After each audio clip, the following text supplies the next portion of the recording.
don't go see Steve, come see me. That ain't what I said. They cut it down and made it look like that. Right. He took it and got on the radio after that and tried to insult me, which he couldn't do. I got some tapes, man. Steve had a comedy club, and I got some tapes of me performing at his comedy club. So there's been some overlapping. Ain't no slouch now. You ain't nothing nowhere. I think I can hold my own. Yeah. Some people will say Harvey has your cadence. Well, some people will say that Harvey has your cadence. That's your cadence. Yeah, I've heard that. Yeah, so that's what I don't understand. Like, Steve, my man. Steve, my man. I saw him and Mark Curry arguing. Look, bro, when you came up in the same general time frame, you're going to have some overlapping of things that you got in common. Mark Curry and Steve were going at it about a Halloween costume. Come on, man. All black folk, for the most part, made their Halloween costume. So some of that stuff. But when you write something and you got your signature on it and somebody snatch it from you. Now, that has happened to me in some cases. You even got a certain style, bro. What I'm saying is, when you deal with jokes, at least from the outside, me looking in, it's like the packaging of the joke is just as important as the joke. And so your cadence, just how you just did now with the inflections and things of that nature, right? When you see someone like you coming up in that moment with comic view and all that was going on, that was you, Harvey, all y'all was kind of in that same pot. That cadence is I don't know anyone else with that, but really you too. I don't know. I'm talking about where I can close my eyes and say, that rhythm, that's that rhythm. That's that D.C. rhythm. Like, do you ever think that? Do you ever feel that? Do you ever? You trying to start some shit, man. I ain't trying to start nothing, brother. You think I'm trying to start something? These are my real thoughts. Like, when I hear this, even when going back, just listening as I was driving down, I'm like, oh, shit. Let me listen to Harvey. I put Harvey in. Now, what I would say is different was he would do a little more acting with it. But if you close your eyes, and this is only 2 or 3 bits that I saw, but if I close my eyes, I say that Cadence belongs to D.C.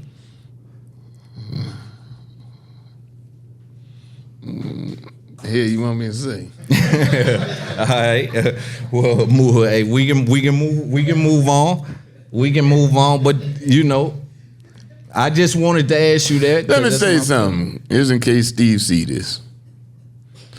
He's had several problems with me. I'll tell you about a couple of them. We were doing a show in Memphis one time back in the day, and he had just gotten his toupee. And we were in the dressing room. There's a low ceiling, and they had a ceiling fan. And I suggested he get out from under the ceiling fan before he snatched his toupee off. After that, he didn't speak to me for about 3 years. Damn. Another time, well, I ain't gonna tell that.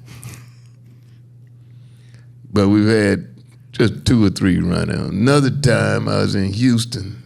He was at the Civic Center, I think it was. I was at a club.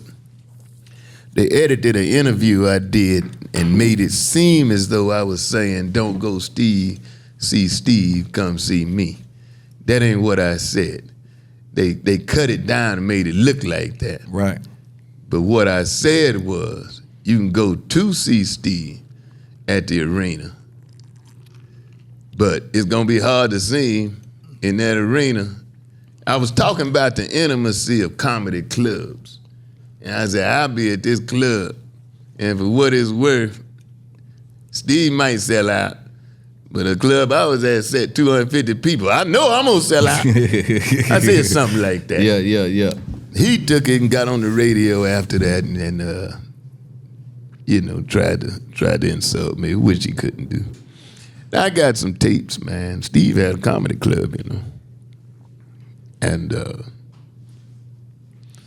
I got some tapes of me performing at his comedy club. So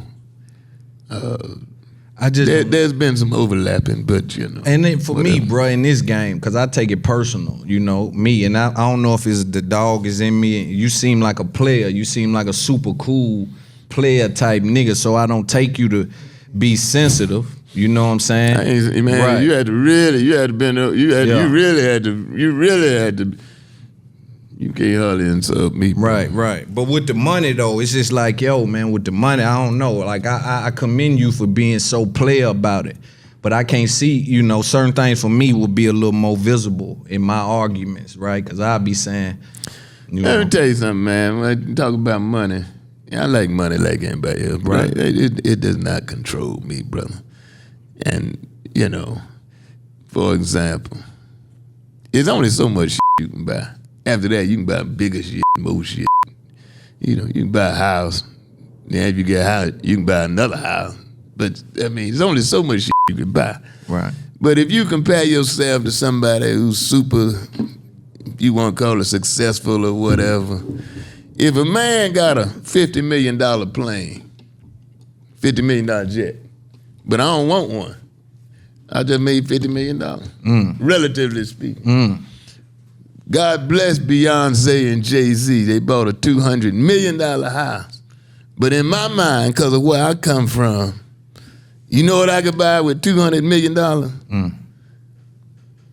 $200 million house. Right.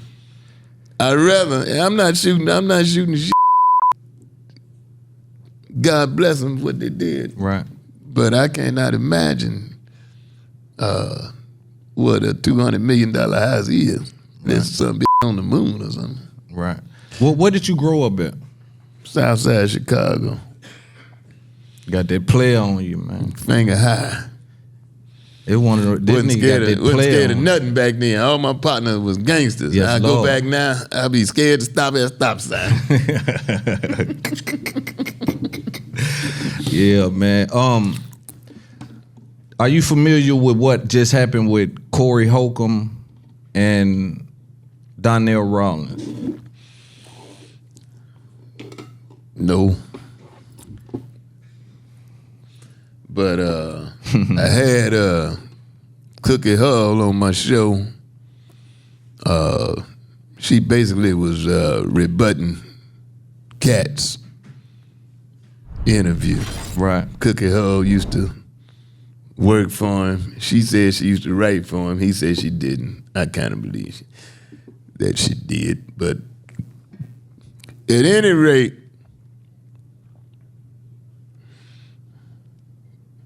and I'm trying to be careful now not throw nobody under the bus. But Corey Holcomb called me because he saw me basically interviewing her on my show, Disray. Right. And he called me because he was finna go in on her. And Corey gangster, man. But I got to give him props for calling me. And before he did that. Before he did it, basically, Yeah. not getting my permission. But I like I brought her on, man. Hey, man, you say what you think. She said what she think. I didn't condemn it or condone it. Yeah. But I felt she had a right to say it, and it's a fact that she accompanied Cat in whatever capacity for quite some time. And she wanted to speak her piece, and she did, and it wasn't friendly. But she's a woman. You had my ex on, ain't no telling what the hell she said. Right. How did you get in those Friday movies? Was that just an audition or just a phone call?